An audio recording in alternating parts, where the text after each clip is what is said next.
بسم الله الرحمن الرحيم، اهلا وسهلا بحضراتكم. كنت عامل فيديو كده من يومين ثلاثه كنت بتكلم فيه على اصابه حنبعل ومدرب فريق بيرن اللي بيعلن عن مده اصابه حنبعل والكلام ده، وكنت بقول اني بتمنى حنبعل يرجع علشان خاطر يقدر ان هو ياخد وقت كويس مع الفرقه علشان يقدر يسوق نفسه بشكل كبير، لان بيرنلي خلاص يعني الفرقه بتهبط، القصه خلاص بتنتهي. بيرنلي هيرجع تاني للتشامبيونشيب، وبصراحه قلت ان انا ما اتمناش اشوف حنبعل تاني في الشامبيونشيب، وكفايه كده لان حنبعل قعد وقت يعني نوعا ما في مسيرته في الشامبيونشيب خلاص بقى، وشايف ان قصه الشامبيونشيب خلاص جابت اخرها، وان اتمنى ان هو يكون موجود في الدوري الانجليزي ويستمر في الدوري الانجليزي. وده فعلا اللي اكدته منصه وين، وقدروا ان هم يقول لك بص يا باشا خلينا نتكلم مع بعض بصراحه. اتكلم بيه، قال لك حنبعل بيحضر وبيجهز لان هو هيمشي من بيرنلي، والاقرب ليه ان هو عايز يكمل في الدوري الانجليزي. وطبعا دي حاجه اتمنى ان هي تكون في صالح اللاعب، واتمنى ان هو يلاقي عرض كويس. حنبعل يعني على اقل تقدير يقدر يلعب في فرق نص جدول عادي جدا، يعني حنبعل على اقل تقدير يقدر يلعب في فرق نص جدول، ويقدر ان هو يحقق نجاحات مع فرق نص الجدول دي. فانت بتتكلم على حنبعل لاعب 23 سنه، لاعب واعد جدا، لاعب يقدر يقدم لك كتير، لاعب ما عندوش مشكله مع نسق الدوري الانجليزي. فانت بتتكلم على حنبعل، القصه بالنسبه له اعتقد تسمح ان هو يختار المكان اللي هو يلعب فيه، ويختار كمان التجربه اللي هو ياخدها. بيقول لك وجهه جديده للتونسي حنبعل المشبري بعد المونديال. اشمعنى بعد المونديال؟ يعني المونديال هيكون فرصه كبيره بالنسبه لحنبعل ان هو يسوق نفسه للانديه العالميه، وتحديدا انديه الدوري الانجليزي. بيقول لك تتجه الانظار نحو مستقبل التونسي حنبعل المشبري الذي يبدو انه في طريقه لخوض تجربه جديده بعد نهايه الموسم، خاصه مع تزايد المؤشرات حول عدم استمراره مع بيرنلي. وتشير مصادر منصه وين ان اللاعب قد اتخذ منذ مده قرار بالتشاور مع وكيل اعماله. هو كان لازم يعمل كده من بدري، يعني هو كان لازم، لان اي حد كان شايف ان بيرنلي هيهبط. يعني بيرنلي بعد نهايه الدور الاول كان واضح قوي ان بيرنلي هيوحشنا في ظل رغبته في تغيير المسار الرياضي والبحث عن بيئة أكثر استقرار وتنافسية. بص، هو بيئة أكثر استقرار دي حقيقة، أما موضوع التنافسية فحس برضه إن حنبعل اتظلم شوية السنة دي ببيرنلي، وما خدش عدد دقايق كبير في بيرنلي، وما خدش الوقت اللي كان يستحق إن هو ياخده. هتقول لي ابن حنفي إيه، مش يمكن المدرب خايف على توازن الفرق؟ يا اسطى توازن إيه يا اسطى؟ ده هما بادئين موسم بشكل زي الزفت، فهيكون خايف على توازن فرقة إيه؟ بس بتتكلم في إيه؟ يعني ما أعتقدش إن حنبعل كان هيبقى أسوأ من اللي كانوا موجودين، بتتكلم في إيه؟ ويؤكد نفس المصدر ان المجبري لا يرغب في العودة مجددا الى دوري الدرجة الاولى تشامبيونشيب بعدما خاض تجارب سابقة هناك سواء مع بيرمنجهام سيتي او مع بيرنلي. ودي حقيقة اللي هو خلاص انا لعبت في تشامبيونشيب وخدت وقت كويس في تشامبيونشيب وخلاص انا حفظت تشامبيونشيب، مش عايز ارجع تاني، عشان موضوع الرجوع للتشامبيونشيب ده يبقى بايخ شوية، لان انت محتاج انك تطلع للامام. يعني انت محتاج تاخد نقطة لقدام، مش ترجع خطوتين ثلاثة لورا.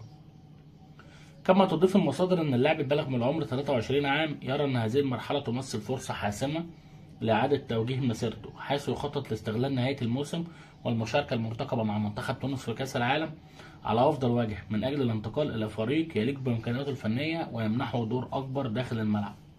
وتشير المعطيات ان خيار الاستمرار في الدوري الانجليزي الممتاز يبقى هو الاول بالنسبه ليه، مع وجود اهتمام من عده انديه تتابع وضعه عن قرب تحسبا لتقديم عروض رسميه في الفتره المقبله. طب والله جميل جميل ان في فرق عايزه تتعاقد مع اللاعب. كان في كلام قبل ما يروح بيرنلي مع ايفرتون، يعني اتمنى انك ترجع تاني تتكلم مع ايفرتون. هتقول لي ايفرتون ما هو زي بيرنلي؟ لا، ولا ايفرتون بيغفلك يقول لك ان انا ههبط وفي اخر الموسم يجي عامل ريمونتادا وما يهبطش، انما بيرنلي معروف بينزل الشامبيونشيب يطلع يرجع. بسم الله مش هتحس كده طريقهم مستقيم ما فيهوش لا مؤاخذه مطبات، فرقه تنزل درجه تانية تطلع من الدرجه التانية تنزل الدرجه التانية، تحس كده بياخدوا مشوار. طبعا بيرنلي قريب جدا من شبح الهبوط. بيقول لك يعيش في بيرنلي موسم معقد في الدوري الانجليزي، حيث يحتل المركز التاسع عشر برصيد 20 نقطة في سباق مباشر من اجل تفادي الهبوط، مما اثر في استقرار الفريق بشكل واضح خلال الموسم الحالي. لا هو كده كده الفريق اصلا ما كانش عنده استقرار من اول الموسم لحد اخره. ورغم بعض المحاولات لتحسين النتائج فان الوضع العام للفريق ما يزال صعب، لا هو صعب جدا، وهو ما انعكس على المجموعة ككل وعلى استمرارية الاداء. طبعا حنبعل لعب مع بيرنلي السنه دي 23 مباراه باجمالي دقايق 990 دقيقه، يعني ما كملش 1000 دقيقه للاسف. وسجل هدف واحد وعمل 4 تمريرات حاسمة، يعني 4 مساهمات مش وحشين. في موسم تميز بتذبذب على مستوى الدقائق بسبب طبيعة المنافسة داخل الملعب. تعرض المجبري لإصابة عضلية خفيفة خلال الفترة الأخيرة، مما أجبر اللاعب على الغياب في بعض المباريات، غير أن التوقعات تشير لإمكانية عودته في الجولة 34 من الدوري الإنجليزي في حال اكتمال جاهزيته. طبعا حنبال قيمة التسويقية 16 مليون يورو وفق موقع ترانسفير ماركت، وهي أعلى قيمة وصل ليها اللاعب في مسيرته حتى الآن. يبقى مستقبل حنبال مفتوح على عدة احتمالات، لكن المؤشرات الحالية ترجح خوض تجربة جديدة بعد كأس العالم مع أفضلية واضحة للبقاء في الدوري الإنجليزي الممتاز، في وقت يستعد فيه اللاعب لخوض تحدي دولي مع المنتخب التونسي. ما بيني وما بينك بتمنى فعلا ان حنبال يقدر يكمل في الدوري الانجليزي، لان اعتقد ان هو ما يزال يمتلك الكثير، يعني هذا اللاعب يزال يمتلك الكثير وقادر على ان هو يثبت ان هو فعلا لاعب كبير ولاعب قادر على التطور ولاعب قادر على ان هو يكون اضافه لاي مكان يلعب فيه.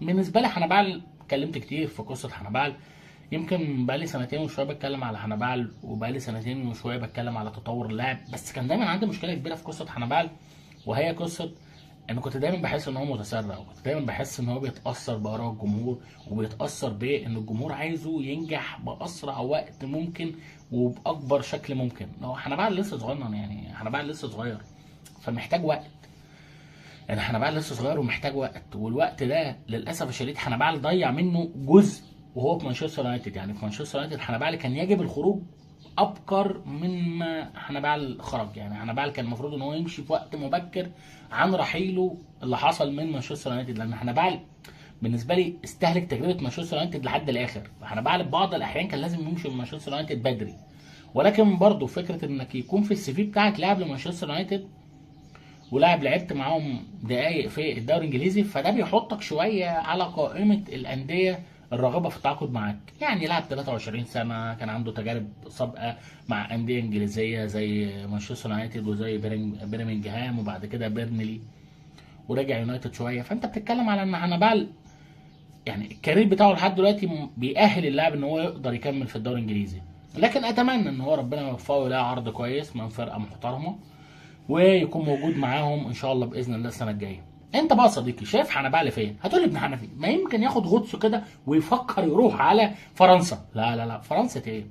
عايز تلعب كوره خليك في انجلترا، انا عايز تلعب كوره وعايز تاخد فلوس خليك في انجلترا. اما حاليا انجلترا هي موطن كره القدم بالنسبه للانديه، والدوري الممتاز بتاعها من افضل دوري ممتاز في العالم مع احترامي للدوري الاسباني. اللعيبه هنا بتاخد مرتبات كبيره، فالوضع مختلف شويه. تقول لي طب ما برشلونه وريال مدريد، يعني برشلونه وريال مدريد القصه مختلف في موضوع المرتبات، لكن بتكلم على حنبال في انجلترا اعتقد الوضع هيكون افضل. هتقول لي طب ما ياخد لا مؤاخذه يعني جوله كده ويروح ايطاليا. لا خليه في انجلترا احسن. ايطاليتي يا ايطاليا اصلا الانديه بتعاني معاناه كبيره، ولكن بالتوفيق لحنبال في القادم في اي مكان يروح فيه.